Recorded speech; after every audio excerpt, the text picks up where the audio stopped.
Tem uma nova competição que tá surgindo por aí chamada Conference League, que muita gente ainda não sabe do que se trata. E além da Conference League, a gente vai ter provavelmente nos próximos anos grandes mudanças acontecendo em competições que a gente ama, como por exemplo a Copa do Mundo, a Eurocopa e o Mundial de Clubes. E esse é o tema do vídeo de hoje. Caso você não esteja interessado em tudo, beleza? Eu vou falar primeiro da Conference League, depois Mundial de Clubes, aí Eurocopa e Copa do Mundo. As marcações de tempo vão estar aqui na barra de progresso do vídeo e também na descrição, beleza? Vamos começar então falando da Europa Conference League, que é uma nova competição organizada pela UEFA que vai começar pela primeira vez agora, ter a sua primeira edição na temporada 2021-22, e é como se fosse aí o terceiro escalão das competições europeias, ou seja, a gente tem a Champions League lá em cima, depois tem a Europa League e a Conference League vai ser como se fosse a terceira divisão, assim, né? E essas três ligas europeias estão todas aí dentro do mesmo ecossistema, né? Digamos assim. Então, você lembra que na Europa League, alguns times que participam são times que caíram da Champions? Então, vai ter um bagulho semelhante na Conference League. Times que caíram da Europa League e da própria Champions League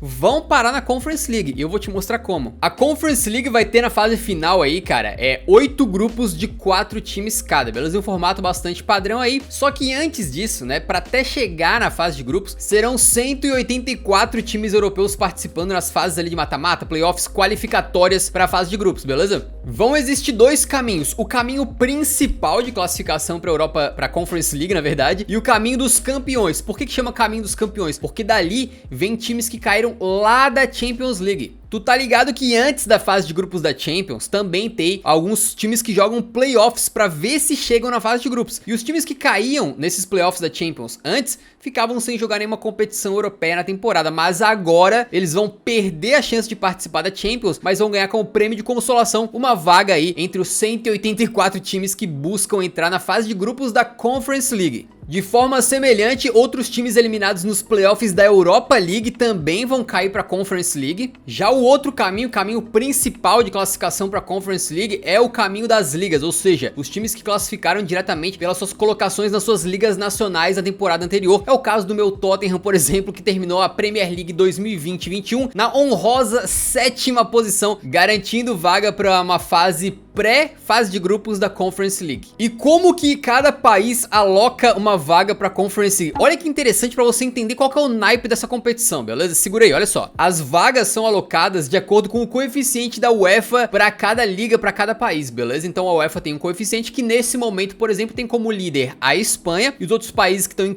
nos 5 primeiros ali são também a Itália, a França, a Alemanha e a Inglaterra. E cada um desses 5 países teve direito a uma vaga aí na UEFA Conference League, beleza? Então, representando a Inglaterra vai o Tottenham, representando a Alemanha vai o Union Berlin, o Rennes pela França e a Roma pela Itália, beleza? E eles não entram direto na fase de grupos, aliás, não existe classificação direta para a fase de grupos na Conference League, mas eles entram no último mata-mata antes de garantir uma vaga na fase de grupos. Aí você pode ver que eu falei de 5 países mais bem classificados, né? E ficou faltando quem que é o representante da Espanha, mas aí é uma regra muito bizarra, mano. Se liga no que aconteceu. O Villarreal terminou em 7º na Liga, beleza? Pela classificação da Liga, eles deveriam ir para a Conference League. Só que o que aconteceu com o Villarreal? Ganhou a Europa League da temporada passada. E ganhando a Europa League, eles garantiram uma vaga direta na fase de grupos da Champions. E aí no regulamento da Conference League diz que a competição tem que ter pelo menos um representante de todas as 55 federações associadas à UEFA. Mas a Espanha vai contradizer essa regra e não vai mandar nenhum representante. Por quê? Porque tem outra regra da UEFA que diz que nenhum país pode ter mais de 7 clubes representando o país aí em competições europeias. E no caso, o Villarreal já era o 7º representante aí da Espanha, beleza? Que tá com 5 times na Champions, 2 na Europa League e não poderia colocar um 8º time aí pra participar da Conference League. Então a Espanha foi o único país de todas as 55 federações da UEFA a não mandar um time pra Conference League. É um monte de regra e regulamento bizarro, né? Mas uma coisa que não é muito bizarra, é bem simples de entender, é que se você curtiu o vídeo ou tá curtindo, deixa o likezão, é só clicar no dedo pra cima, embaixo do vídeo ali, que ajuda demais o meu trabalho aqui, beleza? Muito obrigado pela força. Mas vamos continuando, porque do 6º ao 15º país do coeficiente da UEFA lá, esses países aí mandam 2 representantes pra Conference League. É nessa galera que estão, por exemplo, os times ali da Holanda, de Portugal, da Escócia. Aí da 16ª posição no ranking até a 50ª posição, mandam 3 times. E aí dentro, meu amigo, estão todas as federações mais fraquinhas que você pode imaginar da Europa, beleza? O que isso significa? Que quanto pior for o país em termos europeus, mais representantes tem nessa competição, demonstrando o caráter da Conference League, que é uma competição para ser mais fraca e mais representativa aí dentro do cenário europeu, com clubes de todas as federações, nesse ano menos a Espanha, né? E algumas equipes que provavelmente sequer sonhariam em um dia estar na Champions ou na Europa League, que agora terão a condição de estar disputando uma competição europeia e quem sabe um dia vai que realiza um sonho e enfrenta uma Roma pela frente. Já pensou pro torcedor de um clubezinho pequeno lá, sei lá, da Bulgária, velho? Mas não seria uma competição de futebol sem exceções, então da 51ª posição do ranking da UEFA até a 55ª, esses países aí mandam apenas 2 representantes para a Conference League ao invés de 3. Ah, e mais uma exceção.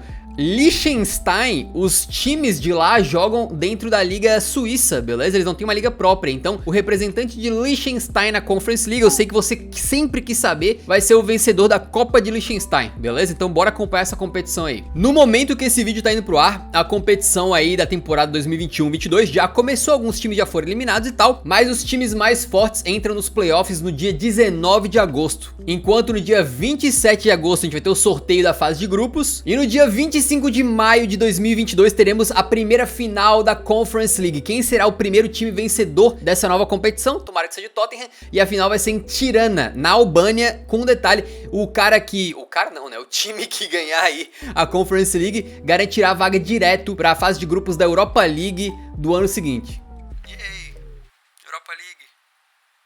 Legal. Então, para quem acompanha o futebol europeu de clubes assim, nível mais alto, provavelmente não é uma competição que vai chamar muita atenção, mas imagina torcedores aí pequenos de vários clubes espalhados pela Europa, talvez gostem bastante. Veremos o que vai acontecer. Agora vamos falar do novo formato do Mundial de Clubes. O Mundial é uma coisa que a gente dá muito valor no Brasil e na América do Sul como um todo, é a chance de um time brasileiro ou sul-americano enfrentar um gigante europeu, e muitas vezes o que acontece é que a gente dá esse valor todo pra competição e o time europeu vai lá meio que tipo de férias, não tá muito aí pra competição, os caras já ganharam a Champions pra estar no Mundial. O Mundial pra eles, sinceramente, é tipo, em geral, os europeus acabam ganhando a maior parte das competições. É raro um time brasileiro conseguir fazer o que o Corinthians fez, ganhar do Chelsea lá, por exemplo, né? E por isso, aí a FIFA vem estudando fazer há bastante tempo já uma mudança no Mundial de Clubes que já foi aprovada, beleza? Essa mudança faz com que o formato antigo, que era aquele que classificava o vencedor de cada continente e mais um time aí do país anfitrião, ou seja, 7 times ao total só, esse formato caia por terra e dê espaço a um formato com 24 clubes, e que ao invés de acontecer uma vez por ano,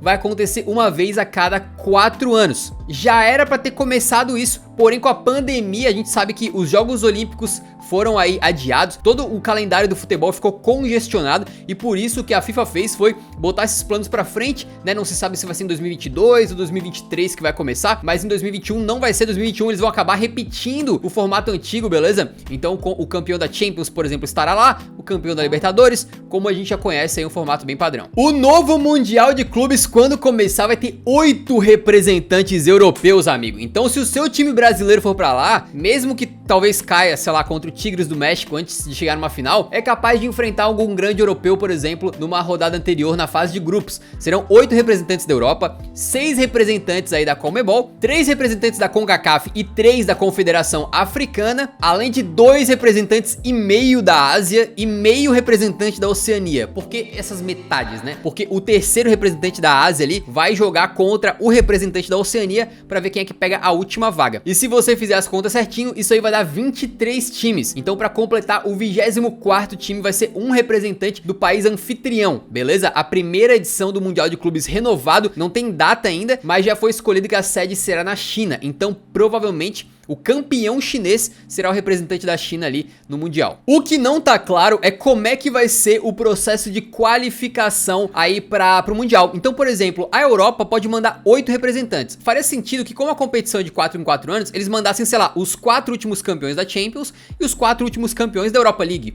Por que não, né? Tô chutando. Mas pega, por exemplo, na CONMEBOL, teria 6 vagas. Como é que eles distribuiriam isso, velho? De repente, 4 últimos campeões da Libertadores e aí 2 últimos campeões da Sul-Americana? ou 4 últimos campeões da Libertadores e 2 dos melhores vices, ou alguma coisa baseada em coeficiente, né, em ranking de clubes. A gente não sabe ao certo como é que vai se dar o processo qualificatório de acordo com cada confederação aí. Isso é uma coisa que ainda vai ser definida, mas quando for definido vai se formar a fase de grupos, aí com 24 clubes divididos em 8 grupos de 3, beleza? Cada time na fase de grupos enfrentará os outros adversários do seu grupo, ou seja, 2 jogos por time na fase de grupos, e apenas o líder do grupo vai se classificar para as quartas de final. E dali pra frente é um mata-mata normal. Mas essa mudança no Mundial vai ser boa ou ruim? Um dos pontos negativos aí é que é uma questão do calendário, né? Eles estão tentando planejar esse Mundial de Clubes pra ser entre uma temporada e outra. Igual é, por exemplo, aí a Copa América, a Eurocopa, a Copa do Mundo, beleza? Acabou uma temporada, começam essas competições. Eles querem fazer a mesma coisa com o Mundial de Clubes. Porém, muita gente no futebol europeu, muitos técnicos aí, já não gostam do calendário como ele é hoje. É muito apertado, desgasta muito os jogadores e sempre tem essas competições aí, alguém indo pra uma Copa América, pra uma Copa do Mundo, pra uma Copa das Nações Africanas, gerando muito desgaste pra alguns jogadores, né? Então é possível que muitos clubes não vão gostar de ter mais um Mundial aí que deve demorar o quê? Deve durar umas 2 semanas, mais ou menos, entre uma temporada e outra. Por outro lado, me parece que o Mundial, sendo de 4 em 4 anos, ele vai ganhar mais respeito, mais visibilidade,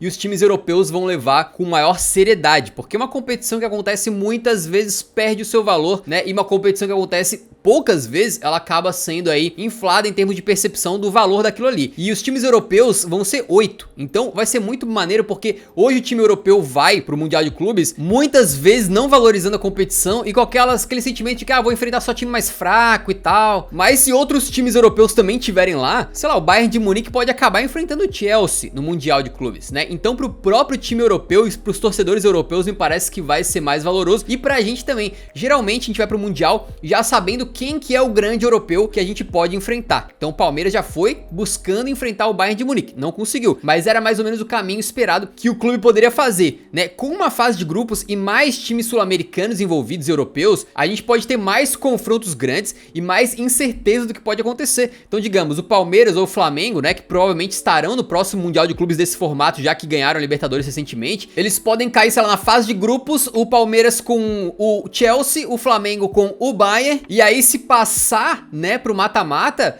pode pegar, sei lá, no mata-mata vai que pega um Liverpool, e aí tem uma semifinal ainda que pode ter, tipo assim, é um caminho que pode ser muito mais difícil pro time brasileiro, mas ao mesmo tempo tem muito mais possibilidades de jogos grandiosos, de coisas incríveis que podem acontecer. Eu imagino que se cair um grande europeu em cada um dos 8 grupos, né, é até possível que a gente tenha, no final das contas, um mata-mata só entre grandes europeus. O que se acontecer sempre vai ser um formato muito excludente, porque os times de outras confederações vão acabar indo lá fazer o quê? Papel de figurante no Mundial de Clubes, né? Então resta saber exatamente como é que vai ser a alocação das vagas e como é que vai ser de fato a primeira edição, mas me parece que vai deixar o Mundial mais maneiro de se assistir. Agora falando da Eurocopa, a gente já contou a história inteira dessa competição aqui, né? Como ela começou com apenas 4 seleções disputando a fase final, e foi em 2016 apenas que eles aumentaram o formato para 24 seleções na fase de grupos, formato que foi repetido agora na Euro 2020, que foi jogada em 2021. Só que vem sendo especulada aí na UEFA a chance da Eurocopa aumentar de novo, dessa vez para 32 seleções aí, sendo que são apenas 55 nações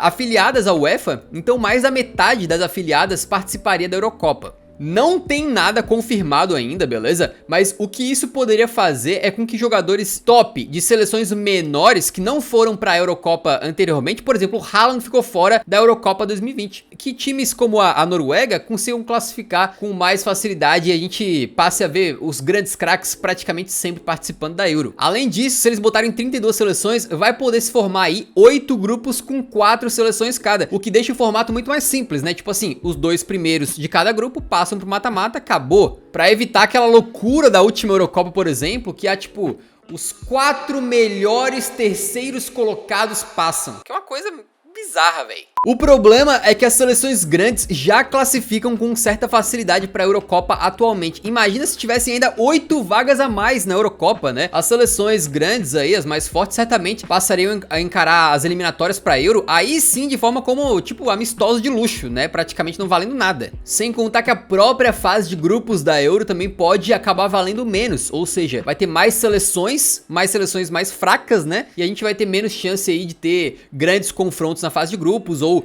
os grupos da morte podem até ser eliminados, como teve agora na Euro 2020, com França, Alemanha e Portugal caindo no mesmo grupo. Se aumentar para 32 seleções, a chance disso acontecer novamente me parece que fica bastante reduzida. Então a fase de grupos pode ficar um pouco mais chata, sacou? Lembrando que por enquanto essa mudança na Eurocopa é apenas especulação. Uma fonte falou com a AP, uma agência de notícias, sobre o assunto, mas não tem nada certo, nada confirmado, beleza? E seguindo a Eurocopa, outra que vai aumentar aí a quantidade de seleções participando é a Copa do Mundo, só que não é como a Euro que não foi confirmada, não, isso aí já foi aprovado, confirmado e estará sim na Copa do Mundo de 2026. Ao invés das tradicionais 32 seleções, teremos 48 seleções participando. O problema é que o formato seria meio bizarro, seriam 16 grupos com 3 seleções cada um, ou seja, cada seleção jogaria apenas 2 partidas na fase de grupos, e as 2 primeiras de cada grupo classificariam para o mata-mata, ou seja, seriam 32 times competindo na fase de nocaute, beleza? E ao invés de elas caírem nas oitavas de final, como era anteriormente, né, a primeira fase de mata-mata era as oitavas, agora elas vão cair nos 16 avos de final, ou seja, vai ter mais uma partida de mata-mata antes de chegar nas oitavas. Isso pode fazer com que a Copa do Mundo fique menos atrativa na fase de grupos, que fique mais diluída, com seleções mais fracas, e as seleções mais fortes não tenham tanta dificuldade de se classificar. Um ponto positivo é que a Copa do Mundo é a reunião de vários países, várias culturas, né, a celebração aí, a reunião mundial de várias nações, e com mais seleções participando, a gente teria mais chance de ver aí pequenas nações fazendo grandes feitos. Por exemplo, quem lembra da Costa Rica em 2014, aquela festa que foi porque eles ganharam da Itália e do Uruguai na fase de grupos e só caíram pra Holanda nos pênaltis, né? Ou pensa naquela Islândia fantástica de 2016 que eliminou a Inglaterra no mata-mata na Eurocopa, né? E ainda criou uma relação toda especial com a torcida, fazer aquele novo, o haka, né? Aquela nova comemoração junto com a torcida lá. Imagina a Islândia ter chance de participar de uma Copa do Mundo. Então, nesse sentido aí, é legal, né? Mas a gente sabe que a FIFA nunca faz nada porque é legal, né? A FIFA se importa com duas coisas, poder e dinheiro, beleza? É por isso, por exemplo, que a FIFA deixou que a Copa do Mundo 2022 fosse feita no Catar, né, com sérias acusações de violações de direitos humanos, que mais de 6 mil funcionários morreram nas obras dos estádios já, e obviamente com diversas também acusações aí de escândalos de corrupção para que o Catar fosse escolhido. País que não tem nem condição atmosférica, tiveram que mudar a Copa do Mundo de data, mano, porque o país não tem nem clima suficiente para fazer a Copa, mas botaram lá. Então a gente sabe que a FIFA não dá pra esperar nada assim, com base no bom senso, na fraternidade entre os povos, não é isso que eles estão pensando não. Também tem a questão do poder dentro da FIFA, porque cada uma das federações aí de futebol de vários países que são associadas à FIFA tem direito a um voto nas eleições presidenciais da FIFA. A próxima será em 2023. E conforme você vai abrindo a competição da Copa do Mundo para mais seleções participarem, você vai ganhando poder de barganha com essas confederações menores aí e vai estendendo o seu poder pra cima delas. E o Infantino tá no seu segundo mandato. Se ele for concorrer a um terceiro, e ele pode, né? Certamente, caso tenha oposição ali, que tem outro candidato disputando com ele, ele pode conseguir, de repente, alguns votinhos aí, agradando federações menores, né? Lembrando que um voto da federação de Antigua e Barbuda vale o mesmo que um voto do Brasil. O que você achou da Conference League e você aprova esses novos formatos aí da Copa do Mundo e do Mundial de Clubes que já foram confirmados pro futuro e possivelmente da Eurocopa? O que você acha, velho? Deixa nos comentários aí. Muito obrigado por assistir o vídeo até o final. Se você curtiu, não esquece de deixar o like na saideira, que ajuda muito a divulgar o meu trabalho pra mais gente, beleza? Muito obrigado aí, tamo junto, grande abraço, falou!